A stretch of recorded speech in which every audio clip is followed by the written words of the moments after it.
On this week's episode, Nintendo has a celebration for Mario. Tenet starts to get some returns worldwide. And is it time to return to Action Park? All this and more as we once again delve into the pop culture cosmos. Welcome to the pop culture cosmos. And we're back for another episode of the Pop Culture Cosmos. This is Gerald Glassford from Pop Culture Cosmos, Inside Sports Fantasy Football, The Lakers Fast Break, and Game Source. We truly appreciate everyone out there listening to all of our great shows, and if you can, give us that 5-star review on Apple Podcasts, or if you can like, follow, share, subscribe, whatever you can do to support us, throw out some of those Facebook gaming stars at us. It is truly appreciated. But it wouldn't be a Pop Culture Cosmos without my good friend. He is our own Josh Plus of Pop Culture Cosmos. You got to check out what he's doing today at popculturecosmos.com. His awesome podcast, Topicocalypse, and the Super BS Gamescast. And of course, his book, Congratulations, You Suck. It is my good friend. It is Josh Peterson. What's up, man? What's up? I was sitting, on the old couch last night looking at the streaming offerings. There's a lot to catch up on, and I'm feeling overwhelmed by all this. Business has picked up in the streaming world, and I will cover hopefully a portion of that today when it comes to some of my thoughts on The Boys, Raised by Wolves, Class Action Park. I know you caught that, Josh, so I'm going to have an interview later on with one of the directors, Seth Porges, along with Chris Charles Scott. Your thoughts real quick on Class Action Park before we head on? I really enjoyed it.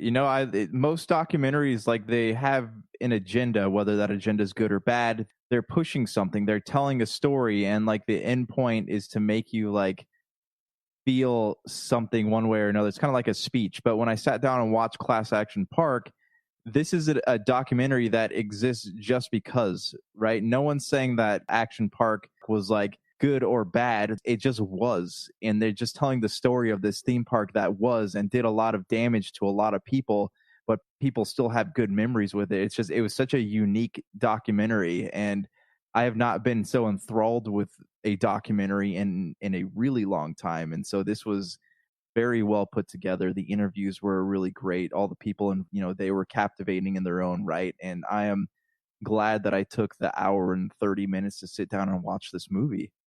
It is one of the best movies right now that I have seen this year. I mentioned that on last week's Pop Culture Cosmos.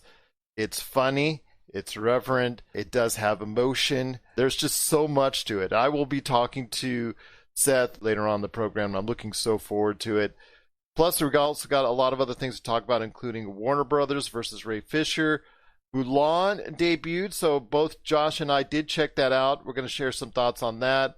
No Time to Die had a new trailer. Just talk about that real quickly. Nintendo had some Mario announcements celebrating the 35th anniversary of Mario, so we're going to talk about that as well. How did Tenet do? We're going to describe that as far as seeing whether or not it was worth just going straight to the theaters as opposed to going to video on demand. Cobra Kai hits number 1 on Netflix. The Batman, we'll just talk quickly about that. Man, it's going to be a ton of pop culture coming right at you here at the Pop Culture Cosmos. But to get started off first, my friend, I want to go ahead and touch on the Warner Brothers versus Ray Fisher debate going on real quickly, because it becomes a he said, studio said sort of situation in regards to the alleged abuse that was going on with Joss Whedon, and then also as well the higher-ups like Jeff Johns and whatnot at DC and Warner Brothers. So I want to hear your thoughts where it's come to Warner Brothers saying that they're trying to do an investigation and Ray Fisher is refusing to cooperate, and Ray Fisher is denying that he's refusing to cooperate. So it's really getting kind of nasty at this point in time. So Ray Fisher, it's interesting because he actually has records of him cooperating. And so I don't know what Warner Brothers is doing, but Ray Fisher has all the records. He has phone records. He has witnesses, and Warner Brothers can't deny anything that he's saying.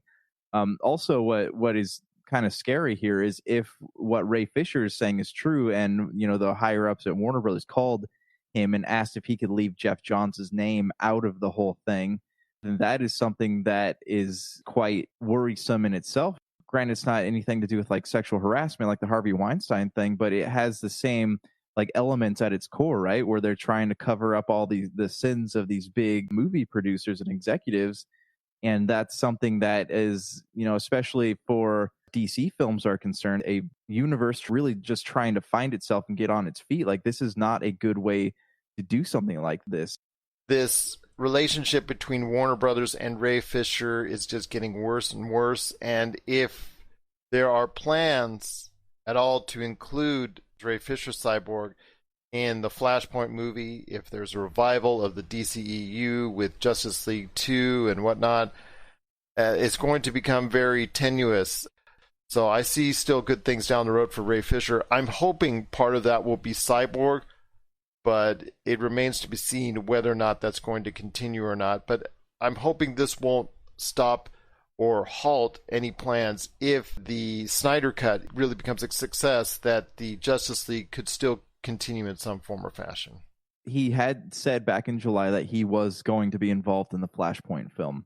And as of right now, he still is. With the Justice League Part 2, if the Snyder Cut is good, I would hope to see him in it because he's already an integral part. They had developed his storyline and kind of left it open to what's going to happen to him next. So in order for Justice League Part 2 to be successful, he would have to be involved in it. It's taken a life on its own, my friend, but I wish him the best with his situation. I am hopeful that he will continue his efforts as Cyborg within the realm of DC, and I'm hopeful for a peaceful and good resolution for Ray Fisher and Warner Brothers going forward. It's just going to get nastier, in my opinion, most likely, but I'm hoping cooler heads will prevail and they'll be able to work out some type of agreement or settlement or some way to go ahead and calm these tensions on both sides real soon. Yeah, I hope so too. It's, obviously, you and I are fans of the DCU, and we would like to see it continue. I want justice to be served in whatever way it needs to be served, but I also would like to see the DCU grow into something with the good faith of the fans. Couldn't agree more. What are your thoughts out there on the Ray Fisher versus Warner Brothers battle? Share us your thoughts, popculturecosmos@yahoo.com. My friend, we've got a lot to talk about, so everybody out there, buckle up because we've got a lot to talk about, including some stuff going on right now with something we don't normally talk about, and that's Amazon Prime has a new contender in Walmart Plus. Walmart Plus debuted last week. This is something for not necessarily on the entertainment side, it's more of the delivery side, but it is Walmart's attempt to go ahead and make a big dent into Amazon Prime. I believe it's $98 for a full year. Wherever eligible, there are gas savings of up to 5 cents a gallon, but the real key is that you'll get free delivery on stuff that you buy from Walmart, similar to what you see with Amazon Prime. And I want to hear your thoughts, my friend, on this. As someone who uses both Walmart and Amazon, I think both options are great. The only thing that does it for me is Amazon Prime, where we've talked about for years, Amazon Prime, as far as the video end, was just a throwaway, just something that was there.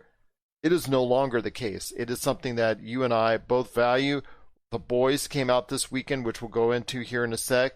But if Walmart Plus, which got rid of Vudu, I think last year, if I'm not mistaken, I think it's a good value, obviously, for people out there who constantly use Walmart, as I do.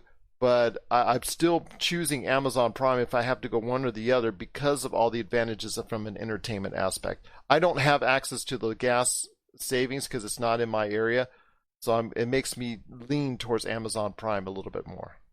Yeah, so we have the gas stations out here. Like, there's Walmarts everywhere. There's more Walmarts than Starbucks out here. But I'm looking at Walmart Plus versus Amazon Prime. My issue with Walmart is this: like, you go on their website, yeah, you can find a lot of things, and they do have some things that are sold from secondhand sellers, much like Amazon does. But the problem is everything is overpriced. Everything is overpriced, and that you don't know. You can order something and there's no like clarification whether it's in stock or how long it's going to take to get shipped to you.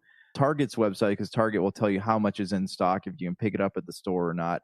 Walmart doesn't do that kind of thing. And Walmart has just a plethora of things that they don't on their website that isn't even in stock, and there's no like secondhand buying options if you wanted it. So this is why I will always use Amazon Prime until I hear something good about Walmart Plus. But right now I'm not too excited about that service. Well, like I said, it's something I'm still gauging because I use Walmart a lot. I use Amazon a lot. We've mixed it in. So it's something I'm still very keen on, at least examining, and something I'm very interested in. So we'll keep you up to date on Walmart Plus versus Amazon Prime.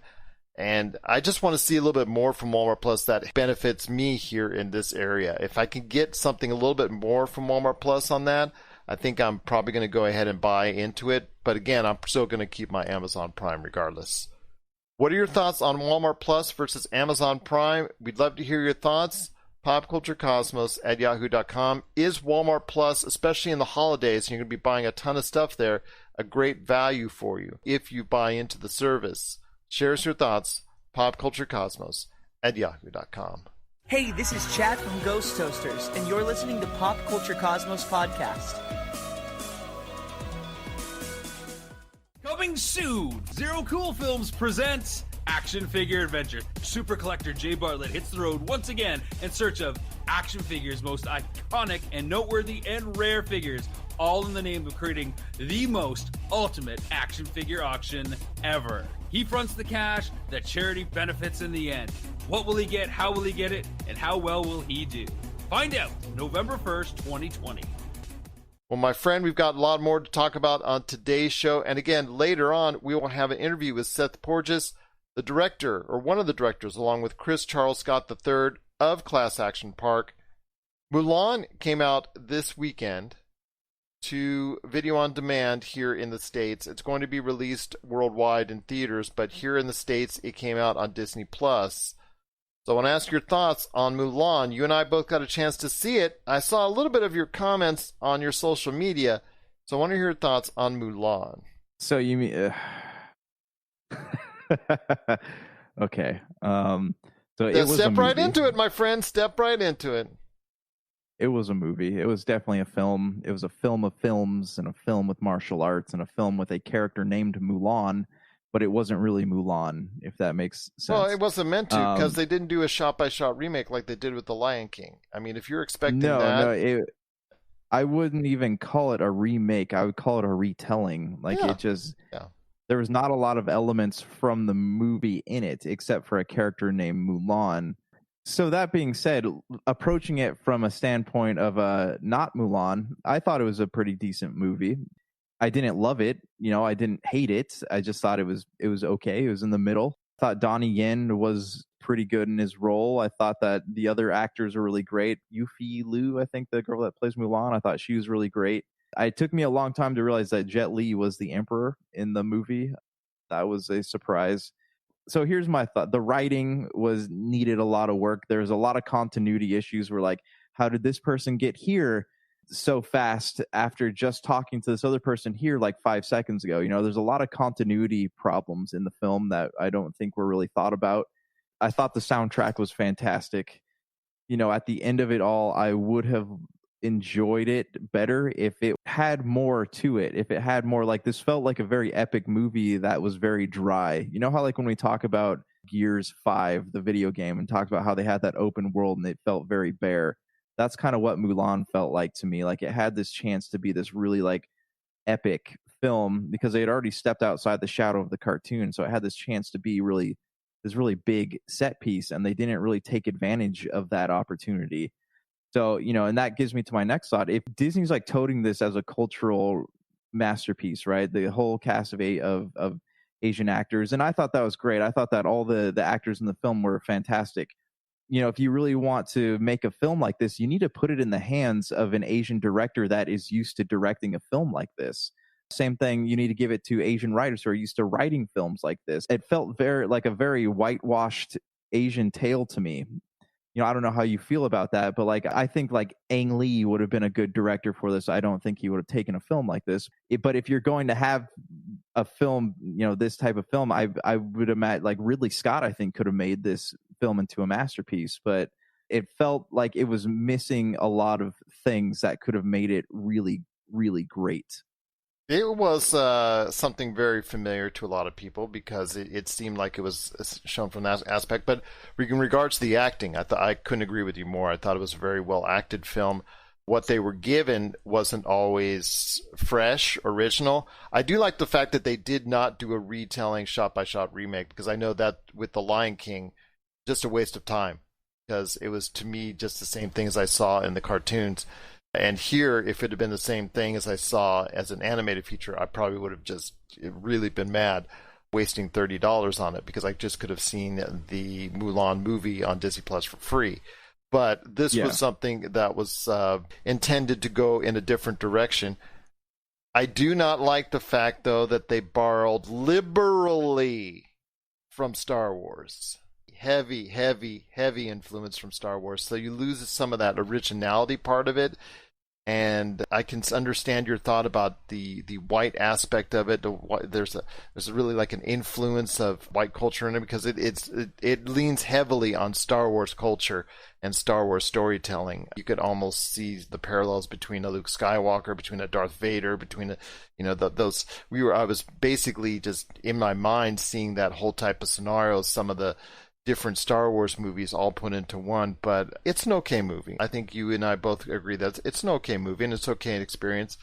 Is it worth the $30? We all said at the end, my family did said it's okay. We were really excited to see it. We were really wanted to go ahead and put the money in. So, and at the end, it's something that maybe would have been better on a big screen as a big screen spectacle.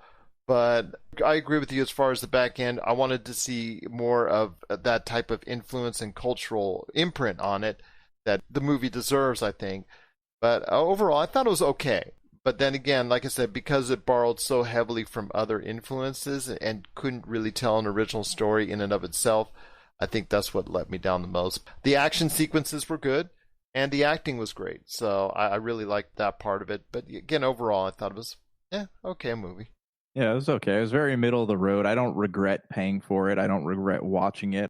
People keep asking me, should I watch it or should they watch it? And I keep on saying, well, don't expect a take by take remake of Mulan. Go into it expecting a Mulan type film in the vein of a martial arts film.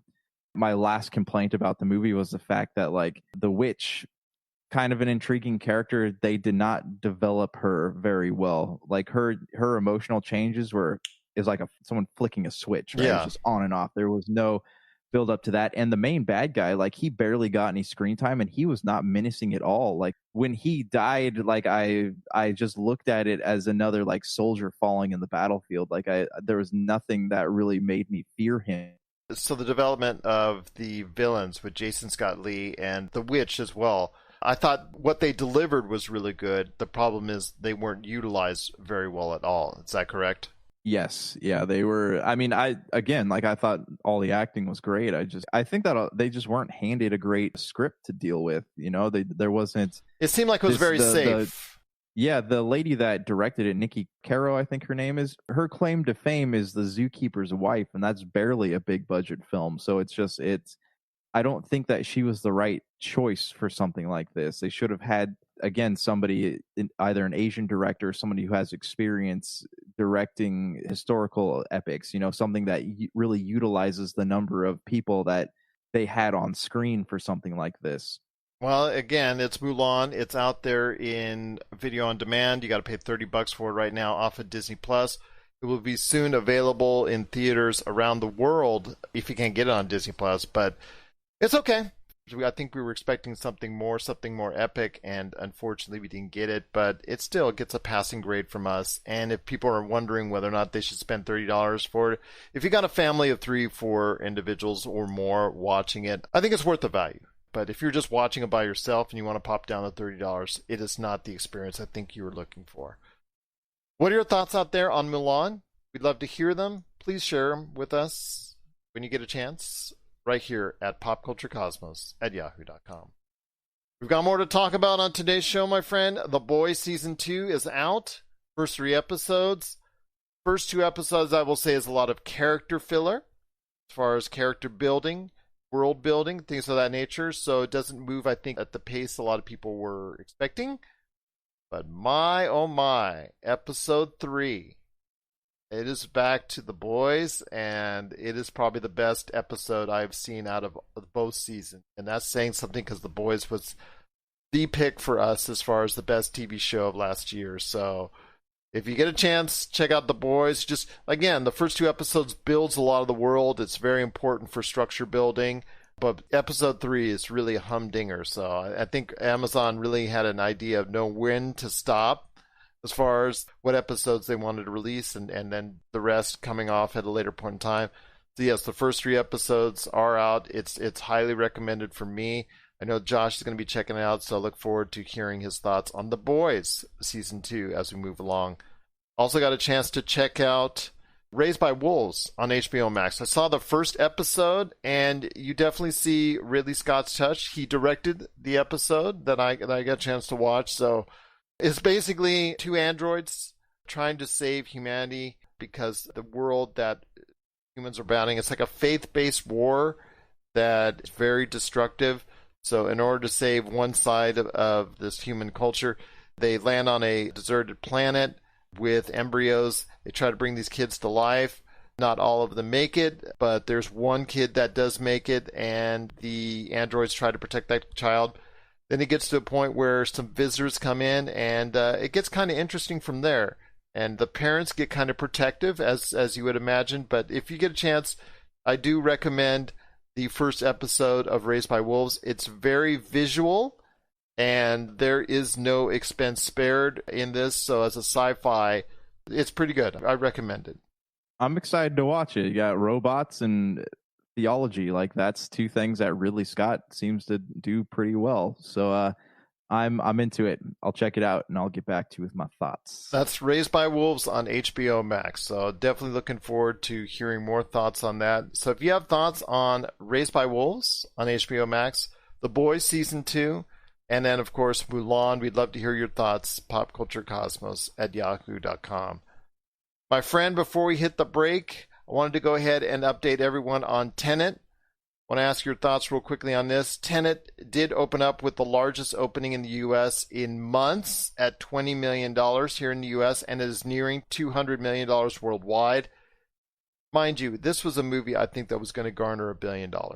Despite the good but not super strong reviews on it, I think this movie was going to captivate an audience, and I think this movie had $1 billion written on it. It will not make $1 billion in the box office, but again, I see maybe a 300-400, possibly at a stretch 5, but at least between 300 and 400, I'm thinking. So I want to hear your thoughts, my friend, on this. Was the gamble, I think why Warner Brothers is the studio, was the gamble for Tenet to hit the theaters a good one instead of going straight to video on demand? Because it's looking more and more like that was the case, that they could at least salvage some of the money that they're going to be losing on it.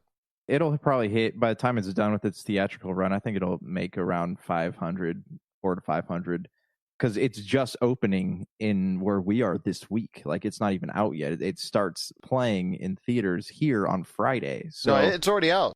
It's okay. Well, maybe the theaters here are just getting it on Friday, because I was looking up the first showings they have are on Friday out here. So, it's possible that they're just, our theaters are not opened yet. But you're right. It could be rolling out in across America in that fashion, because there's still many theaters that are not even opened, or some that are opening up here in the next few days.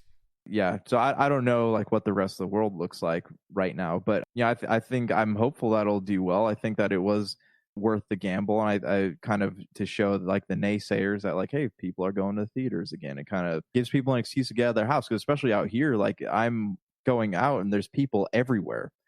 People are getting tired of sitting in their houses all the time, and I think that going to see a movie like Tenet would be like a worthy activity, assuming you play it safe and do all the precautions and all that. But I also feel like once it's done, with a limited theatrical run, that they will probably go ahead and put it out on video on demand, and it'll reap more costs via that format.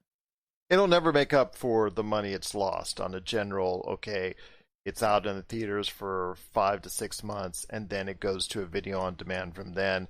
even though there would be, in that scenario, less demand on the video demand, if that makes sense. Overall, the money that it was going to earn is still not going to be there, as we talked about over the course of the past few months and whatnot, because of what's going on. For me, they're making the best out of a bad situation, and I think it was a good gamble. They were very just adamant. Christopher Nolan was extremely adamant on putting this movie out in the theaters. And I don't think there's any one right answer, because you see Mulan bypass the theaters here in the U.S. when maybe now people are saying, oh, maybe it should have come out in theaters. There is no one right answer. So I think that Disney Plus is going to kill it this weekend with Mulan. And I think there's going to be a lot of interest in Mulan. People have been spending $30. So I think at the end of the day, when the ink dries and the dust settles, I think that both movies, for what it did here in the U.S. market, I think both were the right answer at this point in time. I don't think there was any one wrong answer. Yeah, and I look at a movie like Tenet, like it was made to be seen in theaters, and I look at something like Mulan, I'm like, okay, I am just fine watching that from my couch, because it really doesn't utilize the theatrical performance. It's a movie, but it's not. I think it would have been a little bit more of a spectacle, and I think I maybe would have enjoyed a little bit more of the big screen, because the battle sequences were kind of shot in a way that. Yeah, maybe. Yeah, I mean, I don't know. Like, I felt okay watching it from my couch, but like something like Tenet that was designed, it was filmed and written with the intention of being watched on the big screen. Like, that is something that I would leave my house to go see it. And you better leave your house pretty soon then, if it's coming around to a theater near you. So you got to get the up to date on that when you get a chance to see it, Tenet, as it rolls into U.S. theaters. Again, $20 million here, one of the largest, actually the largest U.S. opening in months and months and months. And it is nearing $200 million worldwide. So we wish Tenet all the success, as it hopefully garners enough money to justify its importance on the big screen. What are your thoughts on Tenet? Have you actually ventured out into the theaters to check out Tenet this weekend? We want to hear your thoughts on the movie itself and your experience in the theaters. PopCultureCosmos@yahoo.com. The Batman is having a diversion as far as the way they're shooting the film, because Robert Pattinson, unfortunately, has been stricken with the coronavirus. It hasn't halted shooting per se, because they're going to shoot the stuff that they were going to shoot without him, and that's still going to go on. But I think it's going to be slowed down by a few weeks, simply because of the fact that eventually you're going to need to start getting Robert Pattinson in front of the camera again. So your thoughts on the Batman being slowed down by the coronavirus? I mean, it is what it is. It's disappointing, I guess. We all wish him a speedy recovery, and I'm sure in a couple of weeks, once all the quarantine, he goes through all the procedures and stuff, that he'll be back on set and ready to rock and roll again. But yeah, I mean, obviously you need Batman in order to film a Batman movie. So hopefully they're able to still keep people on the production team working, but hopefully Robert Pattinson's okay, and he has a good recovery. Absolutely. Same thing for The Rock as in his family, because he just announced that he had just suffered from it. Michael Rooker, too, that they're both in recovery now, and then also The Rock's family. So I'm wishing everyone the best, and everyone out there that is suffering from the coronavirus or has suffered from the coronavirus. Our thoughts are with you. Hopefully you'll feel better and get well soon, from all of us right here at the Pop Culture Cosmos. Well, coming up next, our interview with Seth Porges, one of the directors of Class Action Park. He's coming up next right on the show. And then after that, Josh and I are going to be talking about Nintendo and Mario and Cobra Kai. That's coming up right after the break. This is the Pop Culture Cosmos. For the latest news and information, analysis and opinions on the Los Angeles Lakers and the NBA, check out the Lakers Fast Break podcast today on wherever you get your podcasts.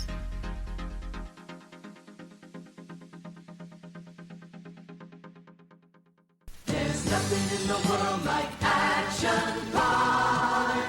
Become an action family with over 50 exciting rides, shows, and attractions. It's bigger and better than ever. Something for everyone looking for fun.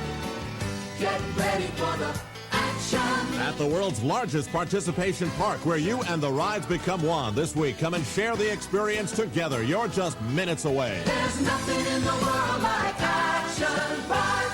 All right, and we're back with the Pop Culture Cosmos. It's Gerald Glassford coming right back at you here on the Pop Culture Cosmos. I want to thank you so much for listening. I want to go ahead and tell everybody that we're going to have to go ahead and bump our coverage of Marvel's Avengers video games to Friday shows. If you get a chance, check out our PCC Multiverse. Plus, I also want to give one of our sponsors, Retro City Games, some love. 15% off everything going through Monday, through Labor Day. So you want to check that out. It is available now, 15% off through the store at our Las Vegas and Henderson locations. Well, you know, if you got a chance to go ahead on HBO Max, you've seen a lot there already, and it's in its early months as far as the streaming service is concerned. But one of the best things that you need to catch is the awesome documentary Class Action Park. You heard about what Josh said earlier in the program about how he loves it, because I turned him on into it, because I spoke so glowingly of it. It is one of the best entertainment experiences of this year. It most likely be in my top 10 somewhere for the year 2020. It is one of the best documentaries out there right now, and I have one of the directors out here today, Seth Porges. Not only was he a previous editor with Popular Mechanics, you see what he did episodes of Travels Mysteries at the Museum. I watched that from time to time. He's got the experience, he's got the know-how, and along with Chris Charles Scott, they both created just such a tremendous experience in Class Action Park. And Seth, thank you so much for being part of the program today. It's great to be here. Absolutely. So when you hear stuff like that from me and what my co-host Josh has said about your program, and I know a lot of people are sending you love as far as on social media and as far as on email, how does it make you feel? Because it is, like I checked out Metacritic, it's getting very strong reviews. Yeah, it's been amazing, especially because we made this movie in sort of the smallest, scrappiest, most independent way possible. We self-produced this film. There was no outside funding. There was no corporate involvement prior to getting on HBO Max. There was nothing. It was just a couple of guys shooting it and trying to tell the story and seeing the response. You dream of it, you hope for it, you never expect it, and it's kind of surreal to deal with it. Well, I'll ask you this because it leads to a larger thing, because some of the other best entertainment things I've seen have also come on HBO, including another great documentary, McMillions, which I saw earlier this year. I want to ask you this. HBO has always, and The Vow right now, which is the docuseries going on, HBO and now HBO Max have always tried to go ahead and put an emphasis on the documentary. So was it you reaching out to them or them reaching out to you? Because it seems like HBO has a great affinity for quality documentaries. Our film, we're really lucky because the topic of Action Park is so sticky and exciting that before the movie was finished, we kind of put out a little teaser trailer and we had a lot of attention. We actually had an amazing feature in the New York Times from then. And so we had a lot of conversations, a lot of different people, but it was very clear that HBO Max and the folks there understood our movie and understood what it was about. And I think it would have been really tempting for some buyers, some distributors, some streamers to really push it in one of two directions. One being, it's just this rock and roll party, everything's fun, let's break back with nothing but like amazing nostalgia. And the other being, it's just sort of an investigative kind of true crime style documentary into these crimes and deaths. And I don't think doing just one or the other is really captures or is fair to the spirit of Action Park, because this is a place that was a site for some people of immense joy and formative experiences, like where they grew up. And then for others, there's a sense of immense tragedy and heartache and pain. And those things live side by side. They coexisted. And what the movie really to us was about is how those things can and do live side by side, especially through nostalgia, especially when we look back at our past and cope with experiences that we're grateful for having, but feel simultaneously we're totally messed up and totally terrible. And HBO Max was, I think, really unique as a platform in understanding that duality and not trying to take us away from that into something that might have been, on the surface at least, a little bit more commercial. And I think that was a really smart decision, because I think that conflict and that confusion is what people are responding to from the movie. Well, that's something I want to ask you about, because you said your film could have very easily been just a 90 minutes of nostalgia. And your film could have been very easily 90 minutes of just investigative reporting. Yes. But the reason why I love it so much is because it provides a unique blend of both. And it does it in the right way, and it does it at the right time, whether you want to laugh your butt off, which I did at times, whether you just want to go ahead and you just have that look of, I cannot believe that was allowed, or you want to go ahead and feel true emotion, like in the latter parts of the film. I won't spoil it for people, but the events there is leading to some real emotional, gut-wrenching points in the film. I mean, your documentary, it's just such a great part. And you did something like this before with Action Park earlier. Actually, what intrigued me, because I'm from the West Coast, I'm 51 years old. I would have been very easily, if I had been living on the East Coast, would have been already knowledgeable about it. But I had no clue on Action Park. And I actually, with Johnny Knoxville's Action Point, I really didn't get the connection then. But seeing your teaser trailer got me interested.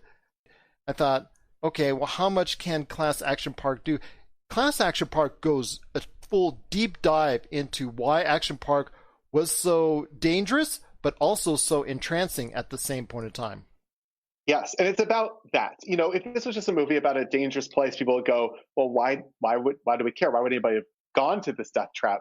What made Action Park interesting, what makes Action Park a story worth telling, or what makes Action Park have reverberations that people I'm seeing are applying to many things in current events, is because there's something about the danger that people found appealing. There's something about it that people found attractive. And I think the movie really needed to recognize how appealing this place was, especially to a young kid. It was something pulled from their wildest fantasies. They could do whatever they wanted. There were absolutely no rules. There were no rules. And we needed to recognize that that aspect of Action Park is really what is most prominent in sort of the popular culture depictions of it up until now. And the imagination of it is this idea that it was this amazing hedonistic wonderland. And often left to the side is the aftermath, the hangover of that, the dark side. But you can't have a hangover without a party, you know, like we needed to show both. And I think by putting them side by side, our goal was to create a whiplash experience that people aren't used to in movies. We wanted to give people a feeling of utter confusion and discomfort. We wanted to make people laugh and then immediately question their own laughter. And I think that makes both the joy, the pleasure, and the pain stronger for coexisting. And it's also honest and true to what nostalgia is, where we look back at things simultaneously grateful and simultaneously furious about the same thing. And I'll tell you what, it comes off very strong. Once again, I'm speaking to Seth Porges. Along with Chris Charles Scott, they have created Class Action Park. You could have easily called it Traction Park, but Class Action Park. Okay. So, of course, there are the nicknames. Yes. Can't forget, there's Accident Park, there was Traction Park, there was Class Action Park, there was Fracture Park. But Class Action Park. I love Fracture Park. Fracture Park. I mean, pick your poison. You know, we ended up going to Class Action Park. Aesthetically, having the words Action Park with another word in front of it, I think made it very clear to people who are familiar with Action Park, this is about Action Park. And also aesthetically, I just love that you could take the Action Park logo and just slap the word class in front of it. You know, it just kind of was very seamless and simple. So this is something, again, you touched on previously before, but you wanted to go ahead and do, like I was talking about just a few minutes ago, a deep dive into it. And you certainly do that along with Charles. So I want to ask you this. What was the motivation to continue this pursuit of this, I guess, for lack of a better term, magical place that so many people have both hurtful, painful, but pleasant memories of as well? Yeah, as you mentioned, I made a short on the topic in 2013. I'll give shout out to my collaborators there, Matt and Anthony. And after we put that out, something kind of amazing happened, which is my inbox just for years became inundated with people reaching out to me and sharing their stories, telling me about their experiences at Action Park, and basically saying like, oh, you just hit the tip of the iceberg. There's so much more. And I started collecting these sources, collecting these stories, speaking to people, researching it, not knowing what I was going to end up doing with all of this, but knowing that there's something amazing here and really piecing together the larger story of Action Park. And I had all this information and all these stories and didn't really know what I was going to do with it. And then last year, April 2019, I was visiting my friend Chris Charles Scott, who lives in Las Vegas, and we were just grabbing a drink at the Cosmo. And he was basically like, why haven't you done anything with your Action Park stuff? And I was like, I just need a collaborator. I need somebody who can help me execute on this. And he was basically right then and there, let's do it. And within 2 months, maybe 6 weeks from then, we were rolling cameras and, off to the races. It's Class Action Park on HBO Max. It is a deep dive and a descriptive, detailed synopsis of the myth, the legend, the aura, and the realities of what has been described as the most dangerous amusement park ever created. The only theme is chaos. Yes. You know, it's not very fair to call it a theme park. It's not the Wild West, like Knott's or Disneyland or whatever. It's not futuristic. The theme is chaos. Absolutely. If you could have survived, you got a story to tell your grandkids when it comes to your time spent at Action Park. I want to go ahead and tell everybody it wasn't upstate New Jersey. And there's not just the fact that Class Action Park was there, the injuries, the dangers, the stuff going on behind the scenes, the partying, the memories that not only the people working there have, but also the memories of people that frequented and wanted to go back, and the dangers and the interest and why they wanted to go back is there, but also the effect of the actual Action Park itself on the community, the New Jersey community involved, and the man behind it running Action Park as well. That is really some very great parts of the story that were not told previously, in my opinion. Yeah, well, some of that stuff came from a stash of secret audio recordings we found with the owner of the park. And I got to tell you, man, like the woman who gave them to us, she told us she had them.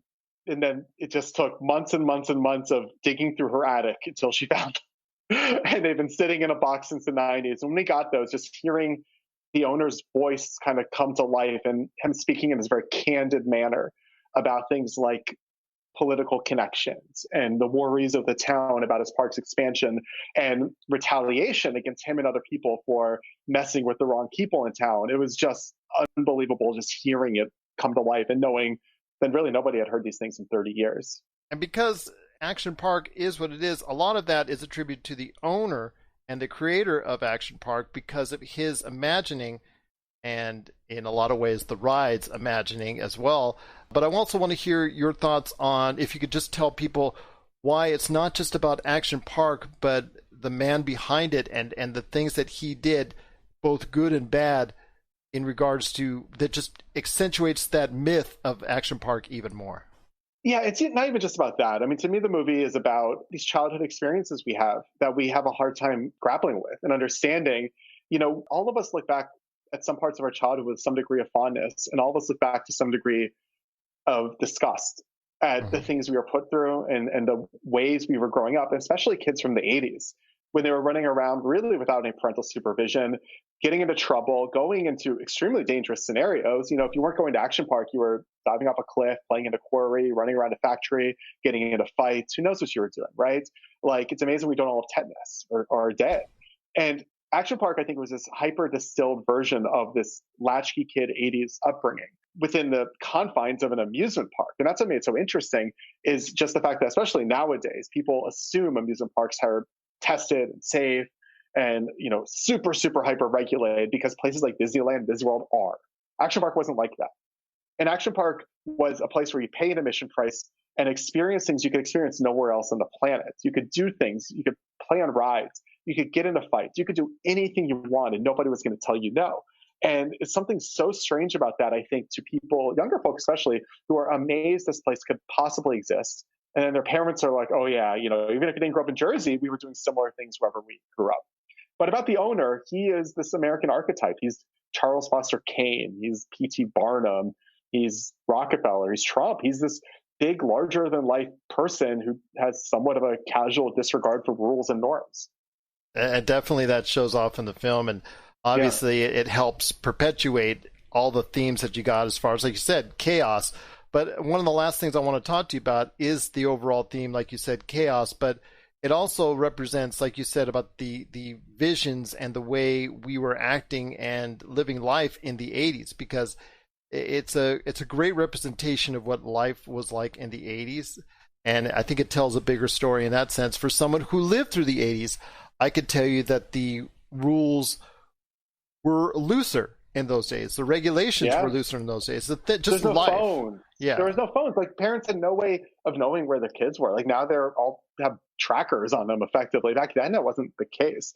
You weren't checking in. You know, you maybe be home by dinner was sort of the idea. And if you weren't home, nobody knew where you were. Yeah. And I'll tell you what, it comes off so well. Again, if you have not checked out Class Action Park, Traction Park, Fracture Park.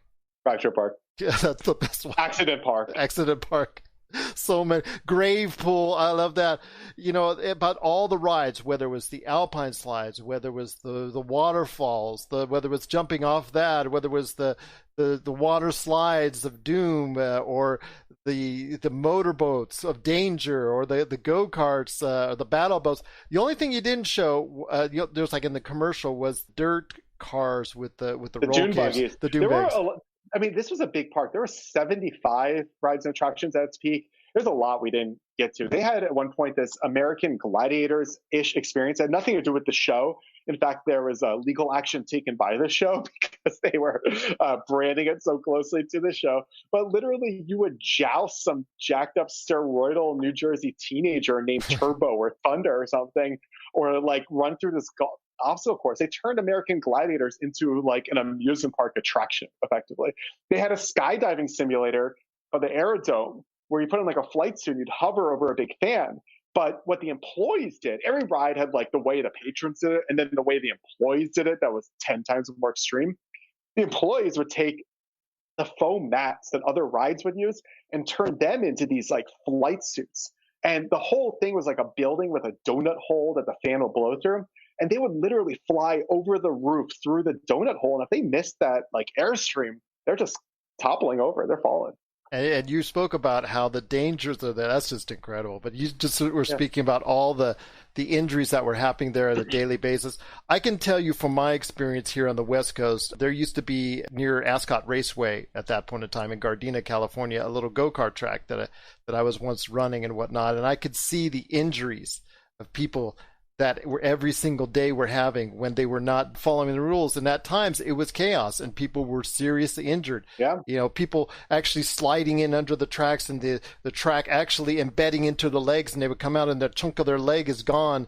And those kind of things you see back then, you know, you don't understand the chaos until now, but people kept coming back. And they wanted the danger, and they wanted the speed, and they wanted action because the governors were turned up and whatnot. Similar to what you saw in Action Park as far as with the go-karts there. It's not just the 1980s. It's New Jersey in the 1980s. You know, you have these kids who are basically, it becomes an all-day game of one-upsmanship, a game of chicken. You know, if you don't do that, you're a chicken or something worse.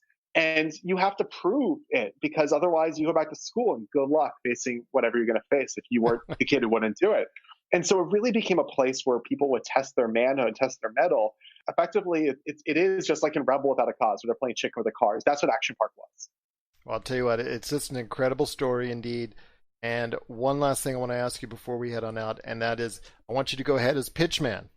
Your pitchman now to everybody out there that's watching and that's listening all around the world on radio and podcast outlets worldwide, and of course us right here on Facebook Live and YouTube. And that is this: you got to sell people on why Class Action Park is. It's just got to be a documentary you have to go out of your way to see. Yeah, I think it sells itself. I mean, it's a documentary about the most dangerous and chaotic amusement park that ever existed. If that doesn't appeal to you, I don't want to be your friend. Well, it's just amazing. I mean, you watch it and just the varying levels of emotions, as I said before, from shock, how could they have let this happen, to laughter. I love the parts where you talk about the preventative measures, quote unquote, that they would do in order to find bodies, so to speak. I won't elaborate and go into, because that's almost like, because I was just rolling. And then obviously the emotions that you have later in the film as well, as far as the repercussions are concerned. It's just truly an emotional thrill ride all the way. It is Class Action Park. It's one of the best things that you'll see in 2020. It's on HBO Max. Get it now. Watch it now. Seth Porges, it's just so amazing to have you here. I hope you get a chance to come back at some point in time. You and also as well, Charles. I just wish you both extreme success with this and your future projects. And I cannot thank you enough. And I'm hoping you'll, again, someday stop by us right here at the Pop Culture Cosmos. You just asked me. It doesn't have to be for a project. You just want to talk about stuff. I'm there. Oh, sweet. That's awesome indeed. Seth Porges, it's just been so incredible having you here, and I truly appreciate you stopping by the Pop Culture Cosmos.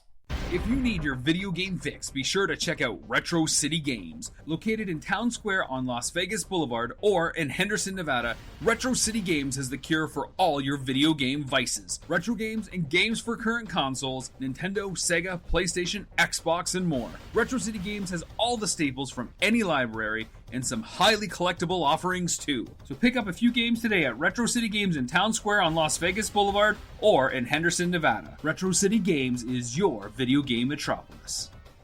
And we're back with the show. This is the Pop Culture Cosmos. I want to thank Seth Porges for being on the Pop Culture Cosmos today. Thank him so much for taking the time to go ahead and spend it with us and talking about Class Action Park, the story behind Action Park. If you get a chance, please see it on HBO Max. It is one of the best entertainment pieces that has come out this year, in our opinion. So if you get a chance, check out Class Action Park on HBO Max.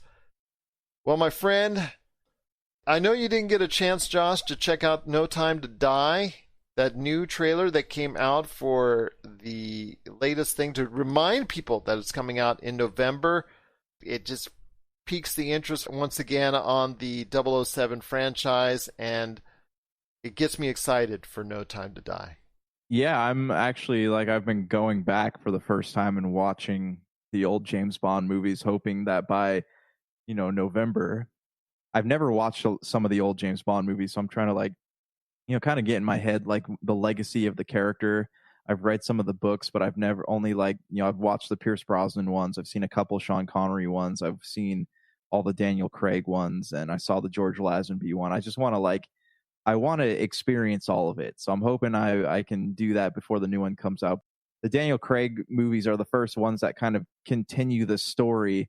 They have interconnected storylines from one movie to the other, and that's something that hasn't been done in James Bond movies before. So I'm really excited to see what happens next, especially with all the controversy with having a new 007 character and this being Daniel Craig's last outing as James Bond. I am really excited about it.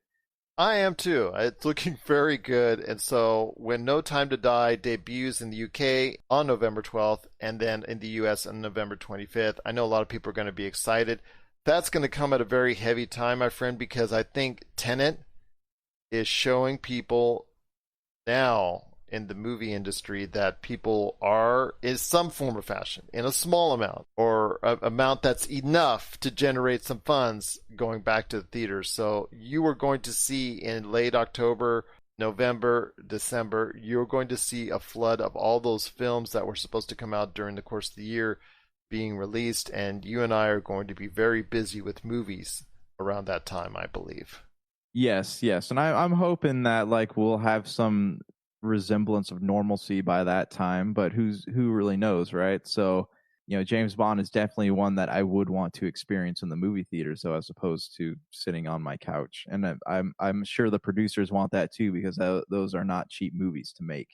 And if that's the case, and people are willing to go back to the theaters, but again, as it gets into the winter months, flu and the coronavirus, there could be a real situation there. So if the rates rise again and things close again, we could be talking about something altogether different. So we're going to keep our fingers crossed for everybody's health out there, and then also as well the health of the movie industry, that they're going to be able to go ahead and showcase these films in the box office later this year.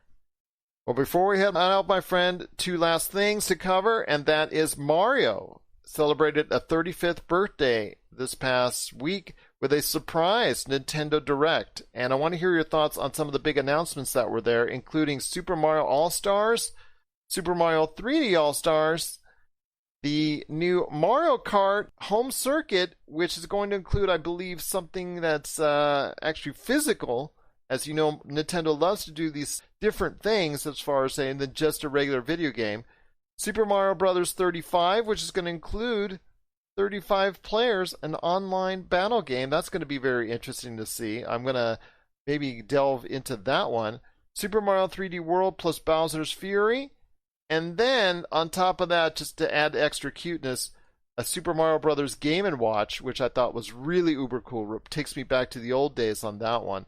I mean, they just had some great announcements when it concerns the 35th anniversary of Mario.